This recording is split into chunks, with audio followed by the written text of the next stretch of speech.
A reading from the book of Joshua. Today is July 24th. Our reading from Joshua is chapter 18.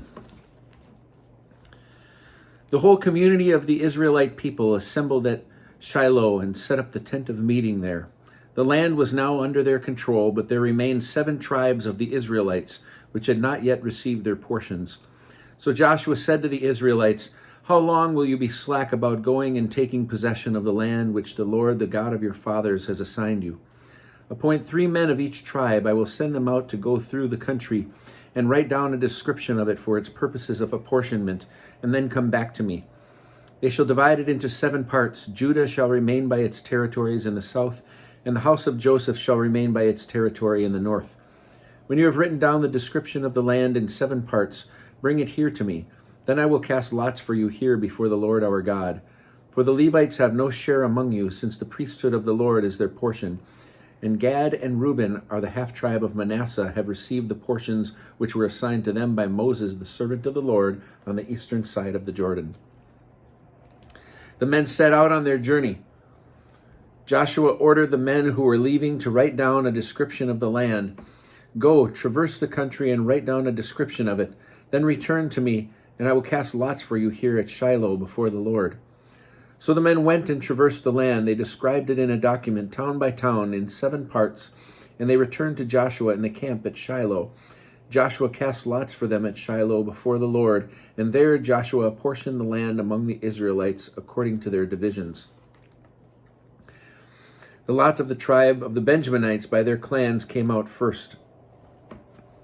The territory which fell to their lot lay between the Judites and the Josephites.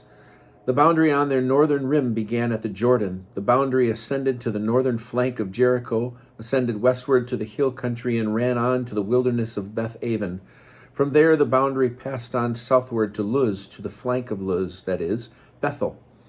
Then the boundary descended to Atroth Adar and to the hill south of lower Beth-horon.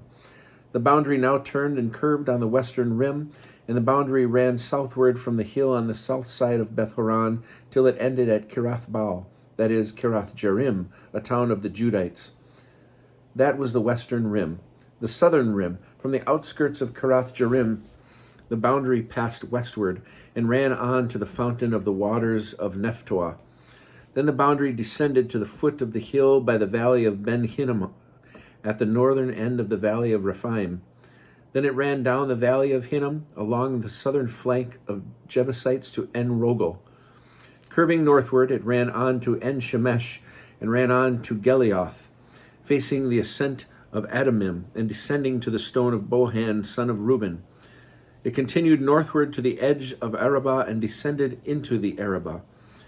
The boundary passed on to the northern flank of Beth-hoglin, and the sea boundary ended at the northern tongue of the Dead Sea, at the southern end of the Jordan. That was the southern boundary.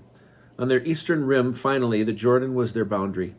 That was the portion of the Benjaminites by their clans, according to its boundaries on all sides. And the towns of the tribe of Benjaminites by its clans were Jericho, Beth-hoglin, Emekezes, Beth-arabah, Zemarim, Bethel, Avim, Parah, Ophrah, Chephar-ammah, Ophni, and Geba, 12 towns with their villages. Also, Gibeon, Ramah, Beeroth, Mizpeh, Chephirah, Mozah, Rechem, Irpeel, Taralah, Zelah, Eleph, and Jebus, that is, Jerusalem, Gibeath and Kiriath, 14 towns with their villages. That was the portion of the Benjaminites by their clan.